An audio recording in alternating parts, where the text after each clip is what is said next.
अभी इस हफ्ते जो है हमारे जितने भी व्यूअर्स हैं, उनकी आप तैयारी और कराइए कि इस मार्केट में किस तरीके की वो रणनीति बनाकर चलें। क्या स्टॉक स्पेसिफिक अभी फ़ोकस करके चलना है या इंडाइसेस पर भी फ़ोकस करें? नहीं, देखिए यहाँ पर तो सारी चीजें अच्छी होती हुई नजर आ रही हैं। आप चाहे इंडाइसेस की बात करें या स्टॉक्स की बात करें, आप डिफेंस रिलेटेड स्टॉक्स देखिए, आईटी में अपॉर्चुनिटी है, यहाँ पे खरीदारी कीजिए। रियल एस्टेट काउंटर्स जिनका जिक्र मैंने कल भी किया था, मैं जब लास्ट में आपके साथ जुड़ा था तब भी मैंने बात करी थी। ये सारे सेक्टर्स अच्छे लग रहे हैं, यहाँ पर अच्छी अपॉर्चुनिटी है, खरीदारी करके चलेंगे यहाँ से।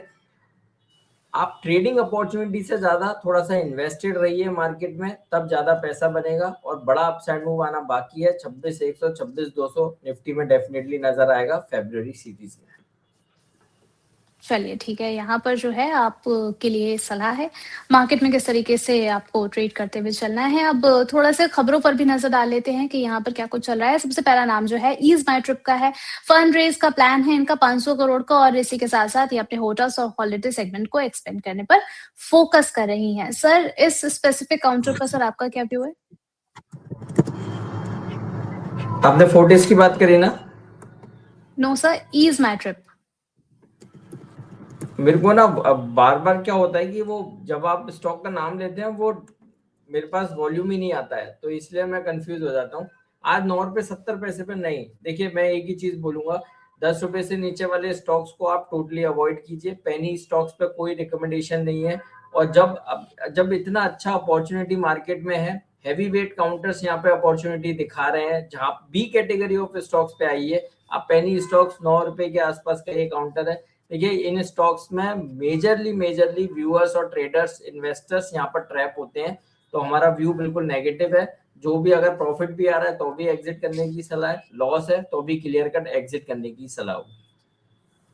चलिए, बिल्कुल दूर रहने की आपको सलाह दी गई है। नेक्स्ट काउंटर की बात कर लेते हैं। एलजी इलेक्ट्रॉनिक्स पर जो है वो गोल्डमैन ने बाय की रेटिंग के साथ कवरेज शुरू कर दी है। सर, आपका नज़रिया एलजी इलेक्ट्रॉनिक्स पर क्या है? आईपीओ के बाद अभी तक आपको कैसा लग रहा है? 1560 के आसपास चलता हुआ नज़र आ रहा है। क्या सलाह रहेगी आपकी एलजी पर? देखिए, एलजी पर व्यू पॉजिटिव है और बहुत अच्छे स्ट्रक्चर एलजी में नजर आ रहे हैं। देखिए, यहाँ पर भी आपको थोड़ा सा लंबा नजरिया रखना है। 1564 के पास ये काउंटर ट्रेड हो रहा है। आज के सेशन में स्टॉक में inverse head and shoulder pattern बना के बाइंग देखने को मिल रही है। यहाँ पर छोटे नजरिए से लॉन्ग मत कीजिए, जिसके पास पोजीशन है होल्ड रखिए। ये काउंटर एलजी इलेक्ट्रॉनिक्स आने वाले दिनों में 1700 1740 तक के अपसाइड मूव दिखाएगा।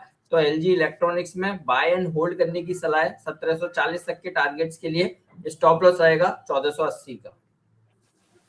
चलिए ठीक है, यहाँ पर लंबी अवधि का थोड़ा-सा नज़रिया रखिए आप लोग एलजी इलेक्ट्रॉनिक्स के लिए, ये आपको सलाह दी गई है।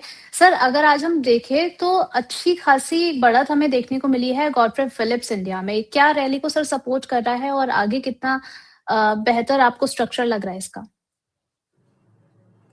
देखिए, गॉडफ्रे फिलिप्स में लास्ट करीब 1.5 महीने से कंसोलिडेशन था। मैं करीब आज सुबह से 4 बार इसका व्यू दे चुका हूं, तो बिना चार्ट्स के मैं बोल सकता हूं स्टॉक में कंसोलिडेशन था, उसका ब्रेकआउट हुआ है। वॉल्यूम के साथ बाइंग और inverse head and shoulder pattern का ब्रेकआउट चार्ट्स पर देखने को मिला है। तो जिस तरह के स्ट्रक्चर है, यहाँ से रैली कंटिन्यू रहेगी और आने वाले दिनों में 2650 तक के अपसाइड मूव गॉडफ्रे फिलिप्स दिखा सकता है। जिसके पास पोजीशन है होल्ड कीजिए। यहाँ पर बाय नहीं करना है, डिप में बाय करेंगे, लेकिन ऑलरेडी ये लगातार तेजी दिखा रहा है, 20% के सर्किट पे है। कल के सेशन में भी स्टॉक में तेजी बन सकती है, 2650 तक के अपसाइड मूव देखने को मिल सकते हैं। चलिए, तो पोज़ीशन अपनी होल्ड करके चलिए। अब थोड़ा-सा सर हम क्रूड स्टॉक्स पर भी आपका नज़रिया जानना चाहेंगे कि यहाँ पर क्या किया जाए? क्योंकि यूएस और ईरान के जो बातचीत चल रही है, उसकी वज़ह से काफ़ी ज़्यादा फ़ोकस पे क्रूड चल रहा है और स्टॉक्स पर भी लोगों का फ़ोकस ज़्यादा है। अगर अभी हम ओएनजीसी को देखते हैं, तो 264 के लेवल पर ट्रेड कर रहा है। आज भारी गिरावट देखने को मिल रही है 2.63 की। क्या करना है सर ओएनजीसी में? देखिए, स्टॉक रिलेटेड ही बात करेंगे। ओएनजीसी में आज के सेशन की करेक्शन कंप्लीट हो चुकी है, यहाँ से बाउंस बैक आना चाहिए। और क्योंकि स्टॉक ने अपने 21 ईएमए पे सपोर्ट लिया है, प्लस अपनी डेली सुपर ट्रेंड को टच करके बाइंग दिखा रहा है, तो व्यू पॉजिटिव है, बाउंस बैक बन सकता है। 272 275 तक के अपसाइड मूव ओएनजीसी में नजर आते हैं। तो यहाँ पे कोई बाय करना चाहता है, बाय एंड होल्ड करने की सलाह है। 275 तक के टारगेट्स के लिए स्टॉप लॉस रहेगा 260 का। चलिए, होल्ड करने की सलाह है, बाय भी किया जा सकता है। And the same scenarios with oil India sir, यहाँ पर 453 के लेवल पर ट्रेड करता हुआ नजर आ रहा है। यहाँ पर भी सेम ही गिरावट देखने को मिल रही है 2.37% की। यहाँ पर क्या ऐड किया जा सकता है इसको, या फिर थोड़ा सा वेट करके चलें? ऑयल इंडिया में तो पहले से ही तेजी बनी हुई है, कहीं भी कोई करेक्शन आई नहीं है। 453 पर स्टॉक ट्रेड हो रहा है, थोड़ा मोड़ा करेक्शन आया है, ये लेकिन हेल्दी साइन है। यहाँ पर भी नया खरीदारी करने की सलाह दे रहे हैं। 453 पर एक काउंटर ट्रेड हो रहा है, बाय करने की सलाह है। स्टॉप लॉस रहेगा 435 का, टारगेट बनेंगे 490 के। चलिए ठीक है, यहाँ पर बाय करने की सलाह आपको दी गई है। अब बहुत सारे क्वेश्चंस भी आए हैं, इसके बारे में भी जरा जान लेते हैं सर आपसे कि आपका क्या नजरिया है। सबसे पहले यहाँ पर जो है रिजवान पटेल जी का क्वेश्चन है, कह रहे हैं कि हेलो सर, एजीआई इंफ्रा मौजूदा लेवल पर बाय कर सकते हैं या फिर अभी वेट करके चलें? SBI infra, AGI infra.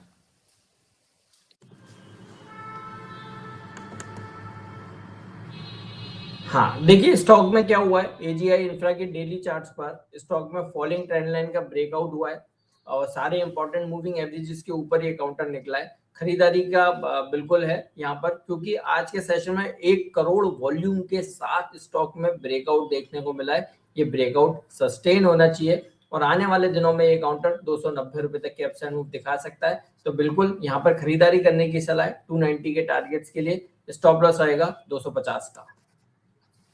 चलिए ठीक है, 250 का स्टॉप लॉस बना करके रखिए और सलाह को देख करके चल सकते हैं। कृबोबा जी हमारे प्राइम मेंबर हैं, कह रहे हैं कि क्या इंडस फाइनेंस को जो है वो करंट प्राइसिंग पर खरीदा जा सकता है। साथ ही साथ एनएसएल स्टॉक के बारे में भी जानना चाह रहे हैं कि क्या करंट रेट्स पर बाइंग बन रही है।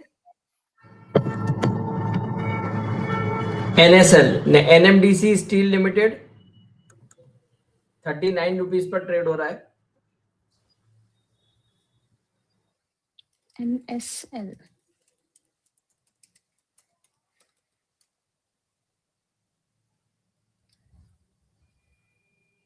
सर ये जानना चाह रहे हैं नॉर्थर्न स्पिरिट लिमिटेड को लेकर के कि यहाँ पर क्या करंट लेवल पर इसको बाय किया जा सकता है। Northern Arc Capital, Northern Spirits Limited sir. I think ये बीएससी का काउंटर है। एनएससी में तो इसका सिंबल आ नहीं रहा मेरे पास।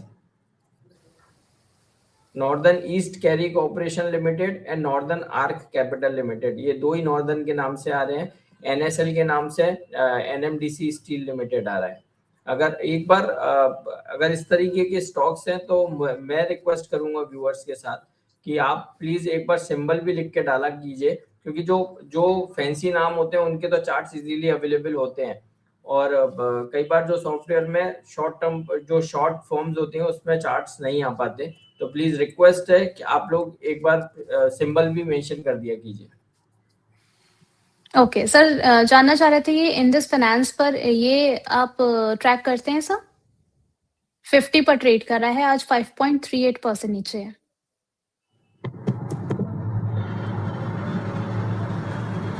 इंडस फाइनेंस, जी देखिए ये स्टॉक भी एनएससी में नहीं आ रहा है। इंडस फाइनेंस, मैं इस स्टॉक चलिए, को हम ट्रैक जब नहीं तक करता। ओके जब तक जो है हम कुछ और क्वेश्चंस को भी देख लेते हैं। अविनाश जी जो है ये भी हमारे प्राइम मेंबर हैं, कह रहे हैं कि क्लैन एग्रो बाय करना है, क्या करें, क्या किया जा सकता है क्लैन एग्रो?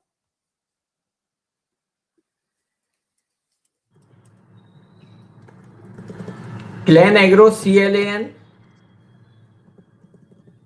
CIAN, अच्छा इन्होंने स्पेलिंग गलत लिखी है। सियान agro industries and infrastructure limited 1419 पर सर कारोबार कर रहा है, आज 1.17% नीचे है, क्या करना चाहिए? देखिए यहाँ पे होल्ड करने की सलाह है। स्ट्रक्चर तो पॉजिटिव है और आने वाले दिनों में यहाँ से कुछ तेजी ये काउंटर दिखा सकता है। 5 से 7% के नजरिए से यहाँ से होल्ड करने की सलाह है। चलिए ठीक है, यहाँ पर जो है स्नेहला जी का क्वेश्चन है, कह रही हैं कि जेबी केमिकल जो है वो 1980 के लेवल पर बाय किया है, कब तक होल्ड करना चाहिए? देखिए मैम व्यू पॉजिटिव है जेबी केमिकल एंड फार्मा का।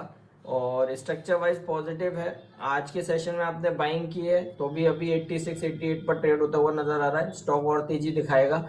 अब 1 से 2 दिन के अंदर ही ये 2040 2060 तक के अपसाइड दिखा सकता है। ओवरऑल स्ट्रक्चर पॉजिटिव है, होल्ड करके चल सकते हैं। स्टॉप लॉस रहेगा 1960 का।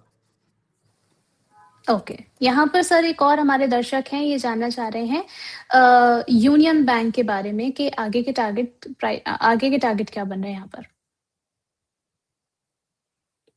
देखिए, यूनियन बैंक में स्ट्रक्चर बहुत पॉजिटिव है और पीएसयू बैंक सारे ही आउट परफॉर्मेंस दिखा रहे हैं। तेजी कंटिन्यू बन सकती है। 193 पर अभी ट्रेड होता हुआ नजर आ रहा है यूनियन बैंक।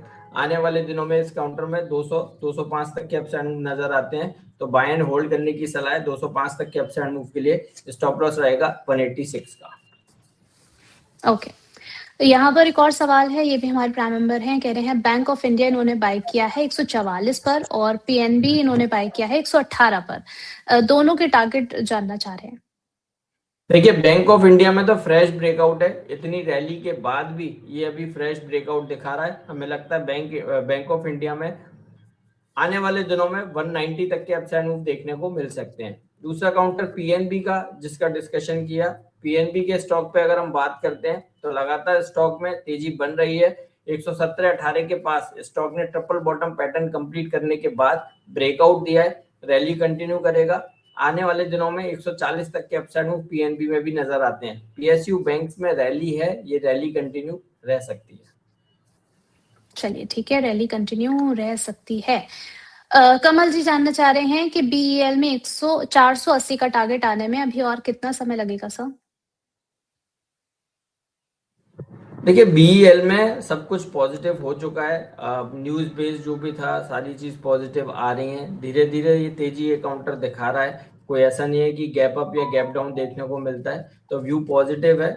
और बहुत जल्द इस काउंटर में 470 480 के लेवल्स नजर आएंगे। थोड़ा सा वेट एंड वॉच कीजिए, 480 तक के अपसाइड मूव देखने को मिलेंगे।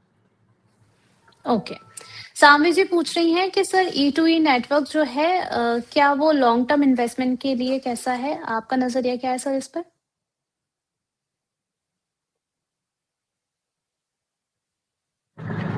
देखिए, अच्छा है। स्टॉक में स्ट्रक्चर आज के सेशन में ब्रेकआउट हुआ है और अभी नया बाय करने की सलाह नहीं है। और अच्छी चीज ये देखने को मिली है, एक बढ़िया वॉल्यूम के साथ इस काउंटर में बाइंग देखने को मिली है।